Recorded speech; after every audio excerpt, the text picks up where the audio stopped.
Hello friends, आज के इस वीडियो में हम लोग सीखेंगे सी लैंग्वेज के अंदर स्ट्रिंग हैंडलिंग फंक्शंस के बारे में।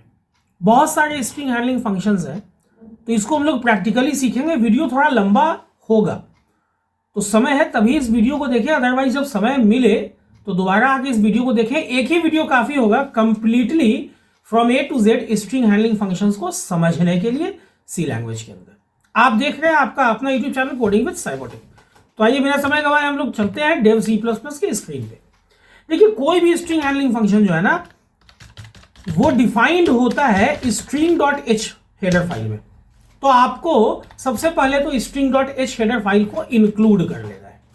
ठीक है, अब समझना बहुत ध्यान से। स्ट्रिंग का मतलब क्या होता है? String is a character type array ना। String is a char type array. इतना तो आप लोगों को पता होगा, मैंने बेसिक्स में ये चीज बता रखा है।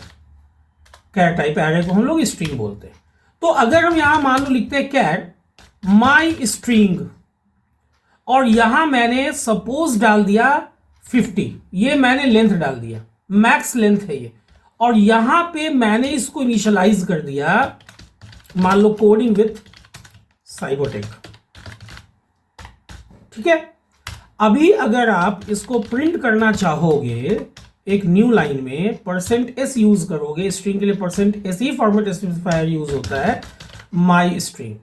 आप चाहो तो इसके जगह पे पुटेस भी यूज कर सकते हो, मैंने ऐसा भी बता रखा है। ठीक है, अभी अगर सिंपली आप इसको रन करवाओगे ना, तो आउटपुट क्या आएगा? कोडिंग विथ साइबोटेक आएगा। ठीक है, अब सवाल उठता है कि मैंने जब यहां 50 लेंथ डिक्लेयर किया है, तो ये तो 50 से बहुत कम है। तो हुआ क्या होगा? देखो, सबसे पहले तो जब आपने 50 लेंथ यहां डिक्लेयर किया है ना, तो एक्चुअली 51 लेंथ का एरे बना, एक एक्स्ट्रा पॉकेट का। क्यों? वो जो एक्स्ट्रा पॉकेट है ना, उसमें ऑलरेडी नल चला गया, क्योंकि स्ट्रिंग के लास्ट में नल होना ही चाहिए। इसीलिए कहा जाता है कि null terminated char type array is called string.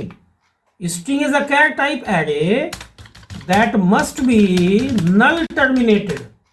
ये भी चीज बहुत जरूरी है समझना, बिल्कुल बेसिक से बता रहा हूं, वीडियो के किसी भी पार्ट को स्किप नहीं कीजिएगा, बहुत ध्यान से समझिएगा। ठीक है, अब चलो यहां पे तो मैंने इनिशियलाइजेशन के वक्त ऐसे कर दिया।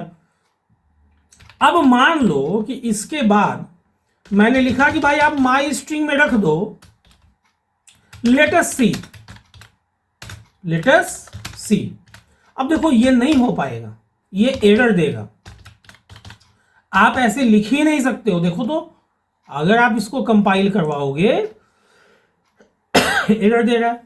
अब सवाल उठता है कि भाई यहां पर तो हम लोगों ने कर दिया था। देखो, इनिशियलाइजेशन में ये चीज अलाउड है, तो यहां पे आफ्टर इनिशियलाइजेशन, ये क्या है? ये इनिशियलाइजेशन था। इनिशियलाइजेशन में तो ये चीज अलाउड है, लेकिन उसके बाद अगर आप चाहते हो ना कि माई स्ट्रिंग में क्या चला जाए, कोई भी एक नया वैल्यू, तो आपको यूज करना होगा strcpy फंक्शन। और ये strcpy फंक्शन जो है ना, ये कहां डिफाइंड है? स्ट्रिंग डॉट एच में। क्योंकि strcpy एक बिल्ट इन फंक्शन है, एक लाइब्रेरी फंक्शन है जो कि स्ट्रिंग हैंडलिंग के काम में आता है। ये क्या करता है? ये स्ट्रिंग को कॉपी करता है। अब ध्यान देना, strcpy में सबसे पहले आपको माई स्ट्रिंग डालना होगा जहां कॉपी करना है। ओके, और आप क्या डालना चाहते हो? मान लो आपको यहां पे लेटस सी डालना है। चलो लेटस सी, ऐसा आपने लिख दिया। अब जब आप इसको प्रिंट कराओगे तो यहां पे आउटपुट क्या आएगा? कोडिंग विद साइबोटेक नहीं आएगा, लेटस सी आएगा। देख लो, मैं इसको एग्जीक्यूट करा के आप लोगों को दिखा देता हूं। तो यहां पे हम लोगों ने क्या सीखा? strcpy क्या कर रहा है? कॉपी कर रहा है। ये तो देखो थ्योरी मिल जाएगा, प्रैक्टिकली हम लोग समझते हैं। ठीक है, थ्योरी तो मिल जाएगा। अब ये तो चलो हो गया strcpy का काम, है ना। मुझे पता करना है कि फिलहाल जो माई स्ट्रिंग में जो वैल्यू उसका लेंथ क्या है? लेंथ ऑफ स्ट्रिंग इज, अब लेंथ तो हमेशा %d ही होगा ना, इंटीजर ही होगा। तो यहां आपको यूज करना होगा strlen, और यहाँ पैरामीटर में माई स्ट्रिंग में डाल देता हूं। तो देखो इसको एग्जीक्यूट करा के यहाँ strlen क्या है, एक दूसरा स्ट्रिंग हैंडलिंग फंक्शन है जो क्या करता है, रिटर्न करता है स्ट्रिंग के लेंथ को। देखो लेटर सी में 1 2 3 स्पेस 4 फिर u 5 6 स्पेस 7 और एक 8 लेंथ है, सही बात है ना। अब आप चाहते हो कि मैं str सेट, ठीक है, अब str सेट में देखो पहले आपको माई स्ट्रिंग, पहले स्ट्रिंग देना है। माई स्ट्रिंग में चाहे जो भी लिखा हुआ हो, आई डोंट केयर, उसमें सारे जगहों पर आपको एस्ट्रिक प्लेस कर देना है। तो अब पता है क्या होगा, str सेट ने क्या किया, str सेट ने माई स्ट्रिंग में जो कुछ भी है, क्या है भाई, तो लेट अस सी है, तो LET space US space C सबके जगह पर दिया गया सिंबल जो कि एस्ट्रिक है, या हो सकता है आप यहाँ पे सिंबल ला देंगे A दे दो, आपकी मर्जी है भाई। दिया गया जो भी कैरेक्टर है वो ये प्लेस कर देगा। देखो इसको हम लोग एग्जीक्यूट करा के देखते हैं तो आप पाओगे कि यहाँ देखो लेटर सी जितना 8 कैरेक्टर का था, 8 कैरेक्टर किससे रिप्लेस हो गया, देख लो एस्ट्रिक से रिप्लेस हो गया। आप एस्ट्रिक की जगह कोई दूसरा कैरेक्टर भी यूज कर सकते हो, ठीक है। कितना सिंपल सा चीज था। हम लोगों ने क्या क्या सीखा, strcpy सीख लिया, strlen सीखा, str सेट सीखा। अभी बहुत ध्यान से आप लोग समझना। मान लो कि मैं एक सेकेंड स्ट्रिंग ले लेता हूं str, इसका भी लेंथ मैं 50 डालता हूं और इसमें मैं कुछ भी नहीं डालता हूं, ठीक है, कुछ भी नहीं है इसमें। तो अगर आप प्रिंट करोगे /n%s किसको भाई, तो str को, तो ये क्या देगा, ये तो ब्लैंक ही देगा ना। यहां पे क्या आएगा, नल ही तो आएगा, कुछ भी नहीं आना चाहिए क्योंकि str को मैंने इनिशियलाइज नहीं किया। देखो तो एग्जीक्यूट करा के,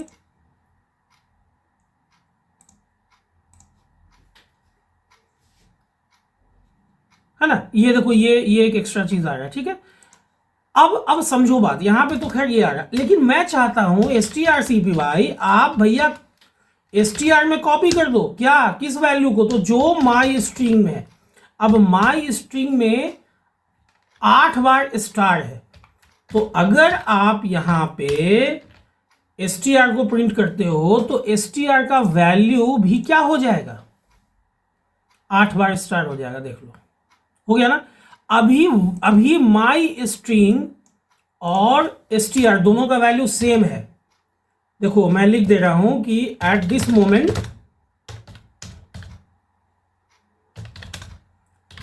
the value of my string and str are same, ठीक है। अब ध्यान देना, बहुत ध्यान से समझना। अगर मैं प्रिंट करता हूं /n%d, देखो strcmp आपके पास एक फंक्शन है।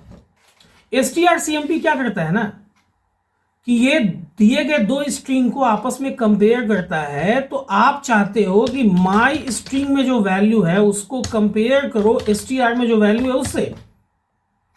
देखो अब ये करता क्या है, अगर माई स्ट्रिंग का वैल्यू ज्यादा होगा on the basis of ASCII code तो ये पॉजिटिव रिजल्ट देगा, इक्वल होगा तो 0 देगा, और अगर अनइक्वल होगा, मतलब माई स्ट्रिंग अगर छोटा होगा ASCII कोड के बिहाफ पर तो निगेटिव देगा। लेकिन दोनों तो इक्वल है ना, तो इसका रिजल्ट क्या आना चाहिए, 0 ही आना चाहिए।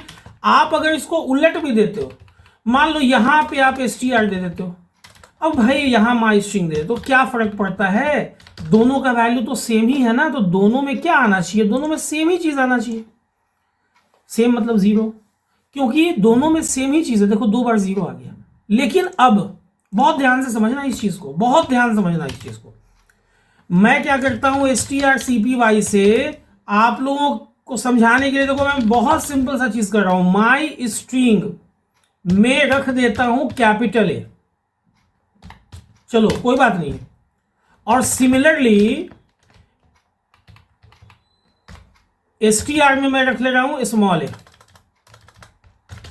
अब समझना, कैपिटल A का ASCII कोड क्या होता है, 65 होता है, और स्मॉल a का स्मॉल ए का एस्की कोड क्या होता है भाई 97 होता है। तो कैपिटल और स्मॉल के बीच का जो डिफरेंस होता है ना वो 32 होता है। अब समझना, जब आप यहां कंपेयर करोगे माई स्ट्रिंग को एसटीआर से, तो माई स्ट्रिंग तो छोटा है ना 65। देखो समझो बात, आप कंपेयर कर रहे हो 65 को 97 से, तो इसका रिजल्ट क्या आना चाहिए, इसका रिजल्ट -32 आएगा। लेकिन वहीं अगर आप उलट दे रहे हो, एसटीआर को कंपेयर कर रहे हो, मतलब 97 को कंपेयर कर रहे हो किससे, 65 से, तो इसका रिजल्ट क्या आएगा भाई, इसका रिजल्ट 32 आएगा। देखो ना, जो है रिजल्ट सामने है, इसको हम लोग चेक करके देख लेते हैं। ये चीज समझना जरूरी है कि कब पॉजिटिव आता है, कब निगेटिव आता है और कब जीरो आता है। अच्छा देखो यहाँ -1 आ रहा है, मतलब एस की कोड पे भी नहीं आ रहा है, यहां क्या आ रहा है -1। देखो जहां पे भी रिजल्ट में फर्क है माइनस का, वहां -1 दे रहा है, और जहां पे रिजल्ट में फर्क है प्लस का, वहां +1 दे रहा है। ठीक है, ये तो और आसान हो गया। मतलब अगर कोई आपसे पूछता है कि strcmp का रिटर्न टाइप क्या होगा, तो आप बोलोगे INT होगा। क्या वैल्यू रिटर्न होगा, तो सर अगर इक्वल होगा तो 0, अगर अनइक्वल होगा तो डिपेंड करता है, -1 भी हो सकता है तो, और +1 भी हो सकता है। तो -1 कब होगा सर, तो अगर पहला स्ट्रिंग दूसरे स्ट्रिंग से छोटा होगा तो -1 होगा, वहीं अगर दूसरा स्ट्रिंग, पहला स्ट्रिंग ज्यादा होगा दूसरे स्ट्रिंग से तो +1 होगा। सिंपल सा केस है ना। लेकिन अब ध्यान दो, अगर मैं यहां पे strcmp i कर दूं, CMP में सिर्फ लास्ट में I लगा देता हूं, I means ignore the case, I क्या कर दे रहा है, इग्नोर कर दे रहा है केस को। अब इसको कैपिटल और स्मॉल में फर्क समझ में नहीं आएगा, तो ये क्या कर देगा, ये 0 ही देगा। देख लो ध्यान से, अभी ध्यान से इस चीज को देखो, देखो इसे 0 दे दिया। क्यों भाई, ऐसा इसलिए क्योंकि strcmp i को डिजाइन ही किया गया है कि भैया तुम इग्नोर करो केस को, केस इनसेंसिटिव है, जबकि strcmp जो है वो केस सेंसिटिव है। तो ये सब चीज ध्यान रखना, ये सब नोट्स में मिल जाता है लेकिन प्रैक्टिकली समझ में नहीं आता है। अभी देखो अपने पास माई स्ट्रिंग में क्या रखा हुआ है, प्रिंट करके आप देख सकते हो। माई स्ट्रिंग में अगर आप प्रिंट करो तो आप देखो माई स्ट्रिंग में क्या रखा हुआ है, तो आपको पता चलेगा कि माई स्ट्रिंग में ए रखा हुआ है ना। आप यहां लिखते हो strcat, ठीक है। अब देखो strcat में आप चाहते हो कि माई स्ट्रिंग में जाके जुट जाए क्या, मान लो कोडिंग इज एन आर्ट, ये जाके जुट जाए। अब ऑलरेडी यहां क्या लिखा हुआ है, ऑलरेडी यहां माई स्ट्रिंग में क्या है, माई स्ट्रिंग में ऑलरेडी ए है, लेकिन ए के बाद जैसा कि आपने कनकटनेट किया है कोडिंग इज एन आर्ट को, तो ये जो लास्ट लाइन का आउटपुट है ये क्या आना चाहिए, अगर आप इसको कंपाइल करो तो ए तो ऑलरेडी है, और strcat ने क्या किया है, कोडिंग इज एन आर्ट को उसके बाद रख दिया है, तो कोडिंग इज एन आर्ट ए के बाद आ रहा है, कनकटनेट हो गया। वहीं दूसरे तरफ, बहुत ध्यान से समझिएगा इस चीज को, वहीं दूसरे तरफ अगर आप ध्यान से देखो कि str में क्या है, तो आप पाओगे कि str में स्मॉल ए है, और मान लो कि आपने str में सिर्फ कोडिंग को कनकटनेट किया, तो जब आप str को प्रिंट करोगे ना, तो स्मॉल ए के बाद सिर्फ कोडिंग जाके जुटेगा। देखो तो यहां से एग्जीक्यूट करा के स्मॉल ए कोडिंग आएगा, देख लो, है ना। तो इस ढंग से ये आपका कनकटनेट भी हो रहा है। अब ध्यान देना, अपने पास माई स्ट्रिंग में ए कोडिंग इज एन आर्ट है, मैं चाहता हूं str ncat, ठीक है। माई स्ट्रिंग में भैया तुम कनकटनेट करो, किसको कनकटनेट करना है, तो साइबोटेक को कनकटनेट कर दो, ओके। किस पोजीशन से, 5वें पोजीशन से, ठीक है, और आप इसको प्रिंट करवाओ। देखो strncat जो है ना वो nth पोजीशन से ऐड करता है इसको। आप, मैंने माई स्ट्रिंग के साथ इसको करके दिखाया, आप लोग str के साथ भी कर लेना। तो आप देखोगे कि देखो ए कोडिंग इज एन आर्ट और उसके बाद साइबरटेक आ रहा है। ऐसा क्यों आ रहा है? देखो पहले से क्या लिखा हुआ था, पहले से ए कोडिंग इज एन आर्ट था और उसके बाद आपने साइबरटेक से क्या उठाया है? 5 ही, 1 2 3 4 5 CYBOT, सिर्फ 5 ही कैरेक्टर लास्ट में कनकटनेट हुआ है। अगर आप इसको 2 ही कैरेक्टर कनकटनेट करोगे तो ऑलरेडी कोड यहां पे क्या है, समझो ना बात। माई स्ट्रिंग में क्या रखा हुआ है? कोडिंग इज एन आर्ट रखा हुआ है और आपने 2 कैरेक्टर इंक्लूड किया है तो CY ही ना ऐड होगा, CY ऐड होगा। क्यों? क्योंकि साइबरटेक का 2 ही कैरेक्टर उठा रहे हो आप, C और Y। देखो तो ये strncat है, कहां कौन दिक्कत है? बहुत आसान सा चीज, देखो CY से ऐड हुआ। ठीक है, चलो फ्रेश हम लोग समझते हैं, ध्यान देना। अभी हम लोग strcpy करके माई स्ट्रिंग में रख देते हैं कोडिंग। चलो बहुत सिंपल है, कोडिंग हमने रख दिया। आप अगर अभी प्रिंट करोगे न्यू लाइन में %s करके कॉमा माई स्ट्रिंग के वैल्यू को, तो आपको क्या मिलेगा आउटपुट? बताओ ना, कोडिंग ही मिलेगा, है ना? देखो तो ध्यान से, तो बहुत ध्यान समझना, मैं एक एक चीज को समझा रहा हूं बहुत ध्यान से। माई स्ट्रिंग में आपने strcpy किया है, माई स्ट्रिंग में कोडिंग को, printf यहां पे 2 बार स्लैश पड़ गया। चलो ठीक है, ये सब कभी कभी कीबोर्ड का की इतना सॉफ्ट होता है ना कि 2 बार दब जाता। देखो कोडिंग आ रहा है, लेकिन अब ध्यान देना, मैं लिखता हूं यहां पे strrev, रिवर्स कर दो किसको? सिंगल पैरामीटर मांगता है माई स्ट्रिंग को। अब आप ऐसे यूज कर लेते हो। देखो यहां पे कंफ्यूजन होता है, बात समझना। लोग क्या सोचते हैं ना कि अगर मैं यहां प्रिंट करूंगा, लोगों के दिमाग में अक्सर ये गलतफहमी होती है, मैं आप लोगों को ये चीज समझा दे रहा हूं कि भैया str रिवर्स को मैंने यहां किया ना तो कोडिंग का रिवर्स तो आ जाएगा। कोडिंग का रिवर्स क्या होगा? पहले स्मॉल g, फिर n, उल्टा चलना है, फिर I, फिर D, फिर O और फिर कैपिटल C। ठीक, लेकिन मालूम है जब आप सिंपल वे में भी माई स्ट्रिंग को प्रिंट करोगे तो देखो आउटपुट क्या आएगा। देखो एग्जीक्यूट करा के, वो एक बार जो उलट गया ना, सो उलट गया। मतलब strarray फंक्शन क्या करता है? आप जो एरे इसको दोगे, स्ट्रिंग जो दोगे, जो कैर टाइप एरे दोगे, ये उसी को रिवर्स कर देगा, ओरिजिनल को। ड्यूरिंग एग्जीक्यूशन वो रिवर्स नहीं निकालता। इस चीज को समझना बहुत इंपॉर्टेंट है। और ऐसा सिर्फ strrev के साथ नहीं है सर। देखो अभी हम लोग क्या करते हैं कि वापस से हम लोग इसको strrev कर लेते हैं, तो अब ये strrev मतलब कोडिंग हो गया होगा। भाई 2 बार आपने strrev किया, देखो ये वापस से कोडिंग हो गया होगा, है ना? देखो वापस से कोडिंग हो गया, सही है। अब लोग क्या करते हैं, देखो अगर यहां मैं strupr लगाऊं स्ट्रिंग को अपर करने के लिए, तो coding कोडिंग ये देगा, सही बात है। लेकिन ये ड्यूरिंग एग्जीक्यूशन इसने नहीं अपर में कन्वर्ट किया, बल्कि परमानेंटली इसने अपर में कन्वर्ट कर दिया है।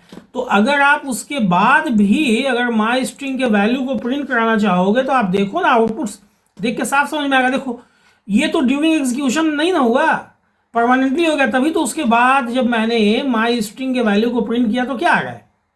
कैपिटल केस में आ रहा है ना? इसी ढंग से अगर आप इस चीज को समझना बहुत जरूरी है। अगर आप strlwr यूज करते हो, LWR, है ना, तो LWR क्या करेगा? स्मॉल केस में ये कन्वर्ट कर देगा। अच्छा ये परमानेंटली कन्वर्शन होगा तो यहां पे तो इसने कर दिया परमानेंटली, तो उसके बाद जब आप माई स्ट्रिंग के वैल्यू को प्रिंट कराओगे तो देखो एग्जीक्यूट करा के कोडिंग स्मॉल ही आएगा। देख लो आ रहा है स्मॉल, ये तो उस समय हुआ परमानेंटली हुआ, इसीलिए देखो बाद में भी आ गया। ठीक है, तो आज की इस वीडियो में हम लोगों ने क्या क्या सीखा, बहुत सारा फंक्शन हम लोगों ने सीख लिया। strcpy सीखा, strset सीखा, strlen सीखा, strcmp भी सीखा अलग अलग हिसाब से, strcat, strcmpi, strncat, strrev, फिर strlwr, strupr, और क्या डिफरेंस है ये भी हम लोगों ने जाना। तो उम्मीद करता हूँ ये वीडियो आप लोगों को अच्छी लगी होगी। अगर वीडियो अच्छी लगी हो, इन्फॉर्मेटिव लगी हो, नॉलेजेबल लगी हो, तो वीडियो को लाइक और शेयर करना ना भूलें। अगर चैनल पर नए आए हैं या चैनल को अभी तक सब्सक्राइब नहीं किया है लेकिन इस ढंग के वीडियो में इंटरेस्ट रखते हैं और मेरा मोटिवेशन भी बनाए रखना चाहते हैं ताकि रेगुलर वे में मैं वीडियो अपलोड करता रहूं जैसा कि पिछले 2-3 महीने में मैंने किया है, तो चैनल को सब्सक्राइब कर दें और हाँ बेल बटन को हिट करना ना भूलें ताकि जो भी वीडियो मैं अपलोड करूं उसका नोटिफिकेशन आप लोगों से मिस ना हो, ताकि वीडियो मिस ना हो। वीडियो के लास्ट तक बने रहने के लिए आप लोगों का बहुत बहुत धन्यवाद, शुक्रिया, थैंक्स अ लॉट।